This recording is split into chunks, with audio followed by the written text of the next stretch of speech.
Γεια σας, είμαι η Αγγελική από το Hairdressing News και βρισκόμαστε εδώ στην Ακαδημία της L'Oréal για το πρώτο σεμινάριο Ready and Summer Ready. Μαζί μου έχω εδώ τον Κάμιλ ή αλλιώς Marketing, παρακαλώ. Σωστά. Καλησπέρα. Καλησπέρα.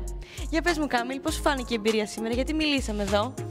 Λοιπόν, σήμερα μιλήσαμε για τα social media. Είδαμε λίγο πόσο σημαντικά είναι στο ενέτη 2025 μια επιχείρηση, ένα κομμωτήριο να ασχολείται με τα social media, να ποστάρει βιντεάκια, φωτογραφίες, με συνοχή όμως, εντάξει, ανά εβδομάδα, και πώς μπορεί σωστά να επικοινωνήσει το προϊόν ή τις υπηρεσίες του μέσα από τα μέσα κοινωνικής δικτύωσης. Πόσο πραγματικά αξία έχει ένα κομμωτήριο να ασχολείται με τα social media, πώς μπορεί να το βοηθήσει στη δουλειά του?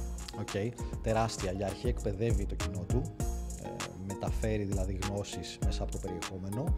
Κατά δεύτερον, φυσικά και διαφημίζει την ίδια την επιχείρηση και δημιουργεί fans και όχι απλά πελάτες.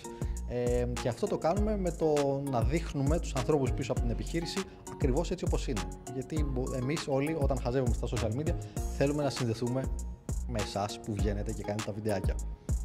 Τέλεια. Εσύ από πού παίρνεις έμπνευση για το δικό σου content στα δικά σου social media? Από πού παίρνω έμπνευση?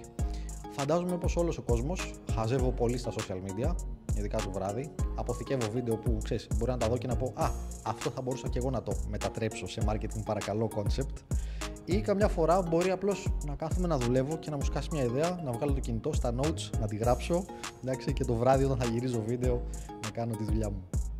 Τέλεια, ευχαριστούμε πάρα πολύ. Ήσουν μεγάλη έμπνευση. Σε περιμένουμε και στα επόμενα. Να είστε καλά.